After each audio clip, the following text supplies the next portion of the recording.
Hi everyone, welcome to week 3. I'm sorry if this video is coming out a little bit odd. I'm having to do it with my iPhone because the internet is down. So we're gonna pinch hit this week and hopefully it'll come out well. I hope you enjoyed last week. Because the internet is down, I haven't looked at your papers yet. I will give you, as always, very detailed and individual feedback on both your discussions and your assignments.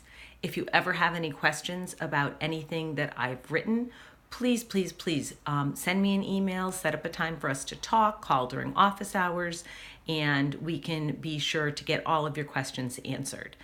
Even with being such a small class, I think our discussions for the first 2 weeks have been fabulous. I really appreciate all of the creative thought and introspection and self-reflection that's going on in our discussion. So keep it up. I know not all of you plan to be early childhood teachers, but I have to say that you all have fabulous ideas.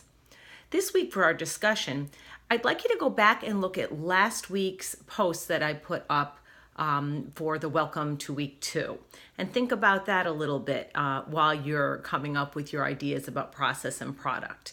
Think about what that teacher said about that child to the parent, the one that Mr. Chapin spoke about at the beginning of the video, and think about the 2 kinds of teachers in that song. I wanted to put it up a little bit before this assignment because I really think that it colors a lot about what you could be thinking about lots of things with regard to the creative arts. This week, we're going to look at the visual arts, and you're going to get to do some thinking about activities. So as you're doing that, think about process, think about product.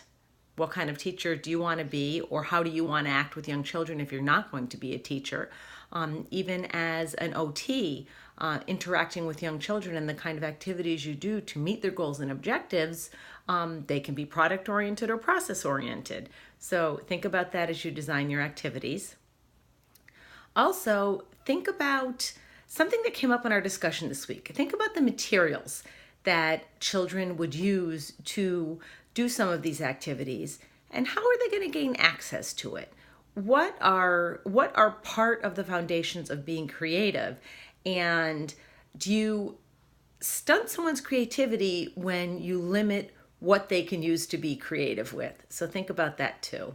Again, it was a wonderful week last week. I am certainly looking forward to this week's discussion. You're a great group, and I'm really appreciating all of your thoughtfulness. Have a really great week, and I will see you again next week. And again, do not hesitate to be in touch. I'm always here if you have a question, and I hope you have a great week. Thanks.